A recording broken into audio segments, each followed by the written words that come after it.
Hello ladies and gentlemen, how y'all doing? Today we're going to talk about the needling process. Alright, let's get over on the bench and we'll get ready to do this. Alright everybody, let's start, like I said, with just a reloaded round or a factory round, however you want to put it there. As you can see, like I said, this is a factory round, so this is probably the smallest that this brass will ever be. After shooting, of course most of you know, this shoulder is going to move forward. This neck has to open up and expand in the chamber as it's releasing the bullet. Okay, now after it's fired, there has to be some type of process. I mean, we're going to have to neck size. I mean, we full length resize. We have to do something because this just will not hold. So we're already seeing the moving of a lot of this brass already, just from this point to this point. Okay, now you go back into your sizing, whether it be neck sizing or full length resizing, whatever you want to do. As you can see, it's compressed back down to where it will accept your round. Okay, now what's our objective, like I said, during the needling process? I mean, I think we've kind of already figured out that, there's going to be certain amounts of brass that has to be moved. I mean, this neck, it's going to go forward, it's going to be resized back down. And it's continuous over and over. It has to do that. I mean, there's just no other way around that. So the main objective, like I said, in my opinion, on the needling was simply going to be to keep the elasticity, I guess would be the word,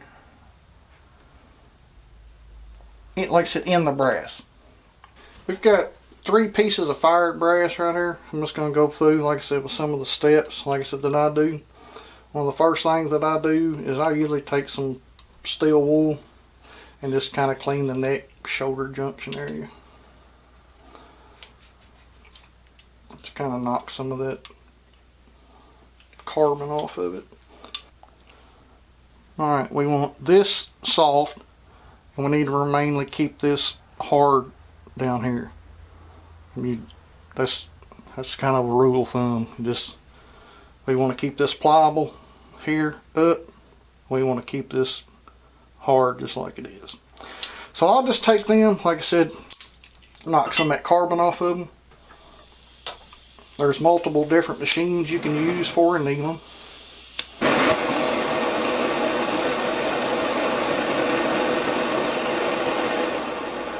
I usually base my channel mostly off of the cheapest way I can do it.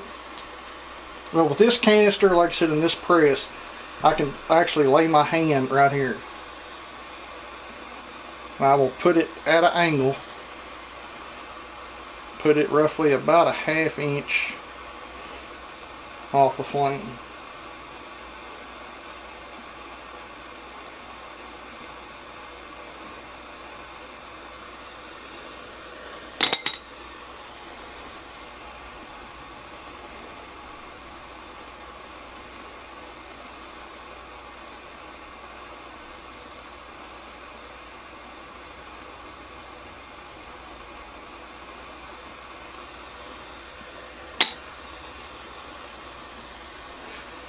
Like I said, whenever I'm doing mine, generally there's a couple of different things that I'm looking for and feeling for. When I've got my fingers down here closer to the web,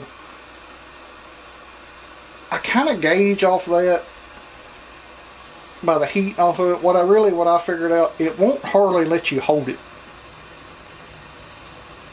long enough really to over needle. I mean, unless you have some really tough skin.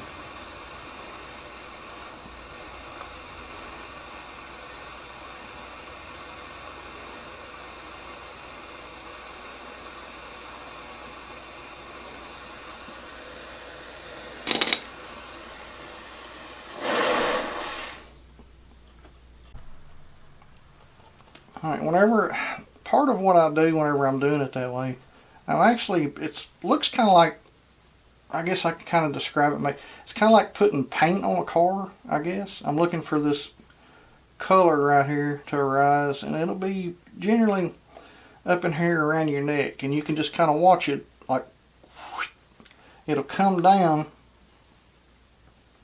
and it's sort of this greenish bluish color. Now, I'm not saying my way is the best, that's just the way that I've learned how to do it. Like I said, we want to keep this pliable, like I said before, and we need to keep everything below it. We need to keep it hard.